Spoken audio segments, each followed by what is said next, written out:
millions of people, both at home and abroad today.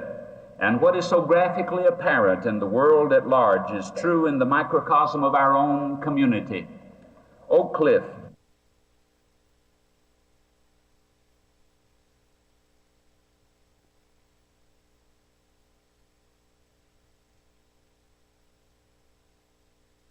beset with some tensions.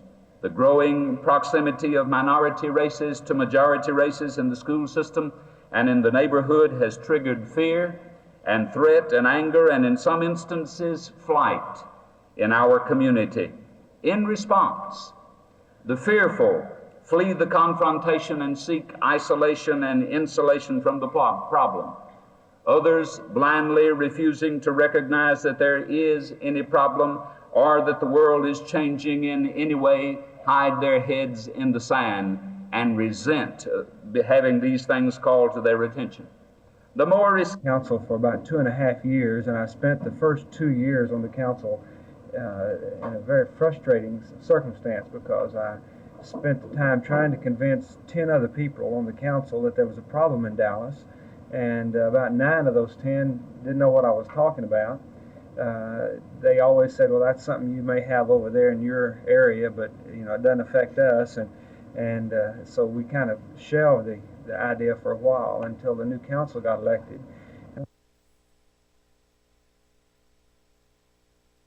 In terms of the high schools and the elementary schools, the other elementary schools have pretty much, in terms of the percentages, have maintained some kind of good, healthy balance that we think is an asset to the area. The slides to use in the brochure, and I'll work it up with some background music. Considering merging, or at least working toward, the person out of the council, Adeline Harrison, is on the council now, and if there's anybody that I've ever known, and that is, what do you do to force a person who has rent property to address the problem of redoing that rent property and making it really habitable for human habitation? I sent this proposed ordinance out, not with the idea that this would be the one that would adopt, but to provoke thought. And I guarantee you, it has provoked thought. Lincoln, when you change the zoning to a more restrictive use, very similar to the way the government will pay a man's tuition all the way through medical school if he'll agree to practice in a rural town for 5 years. We may need to do this type of innovative type of thing to say, if you'll move back into the inner city and rear your children there, we'll pay for half your house or something. We have not come to that in Dallas. I don't think we're near that far. Some of the eastern cities really.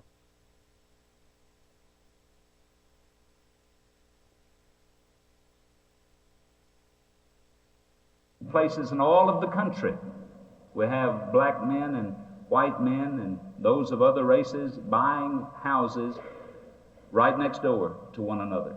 It is true that some, out of fear and threat, economic and otherwise, are moving away, but the strange phenomenon is that others, full well knowing that black men and Spanish American men and Indians and others live here, have deliberately chosen to buy a house beside a neighbor of another race or of another nationality.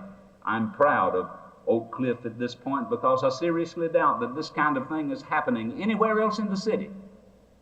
What else should men who belong to Christ do, who believe in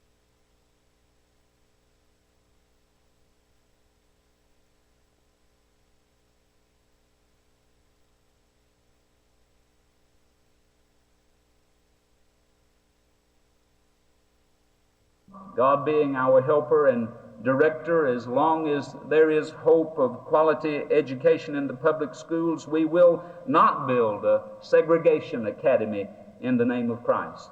I stopped at the massive busing is ordered as the law of the land, regardless of what we feel about its inequity for quality education. We will, as the people of God, seek to be the instrument of peace and safety, riding the buses if necessary to be the catalyst for harmony and understanding and brotherhood. in the hurt. Only God can stand in judgment of schools. But some denominations